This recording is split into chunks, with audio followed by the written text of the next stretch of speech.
खरंय तेच बोलले ना महाराज. जी कोणी 10 ठिकाणी तोंड मारिती ती कधीच चांगली पत्नी होऊ शकत नाही, आणि जो 10 ठिकाणी तोंड मारितो तो कधीच चांगला पती होऊ शकत नाही. काय राग आला बयांना. आणि बोला त्या कसे माहिती का, लाज नसल्यावानी. आमचं शरीर आहे, आम्ही 4 ठिकाणी वाटू नाहीतर 10 ठिकाणी वाटू, शरीर आमचं आहे. मग माई बायको जर म्हणली किंवा तुमची बायको जर तुम्हाला म्हणली माझं शरीर आहे, मी तुम्हाला सोडून 4 ठिकाणी वाटीन किंवा 10 ठिकाणी वाटीन, चालेल का तुम्हाला?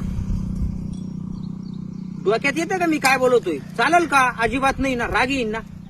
किंवा मी जर म्हणलो मा बायकोला माझं शरीर आहे, मी 10 ठिकाणी वाटीन नाही तर 50 ठिकाणी वाटीन, चालेल का तिला? किंवा तुमचा नवरा जर तुम्हाला असं बोलला, चालेल का तुम्हाला? तुमची बायको बोलली चालेल का?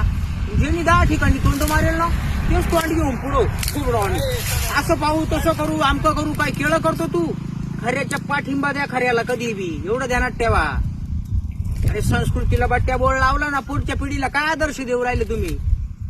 म्हणजे तुमचं शरीर आहे म्हणजे काही बी. हिंदू धर्मामध्ये एकदा लग्न झालं, नवऱ्याची बायको अर्धांगिनी तो तिचा पती, मग ते दोघं सोडून स्पर्श होता काम नाही, असं हिंदू धर्मात सांगितलंय. तुम्ही कोणत्या धर्मात वागा? काय करू राहिले? हात पाडले पाहिजे असं म्हणणारांचे.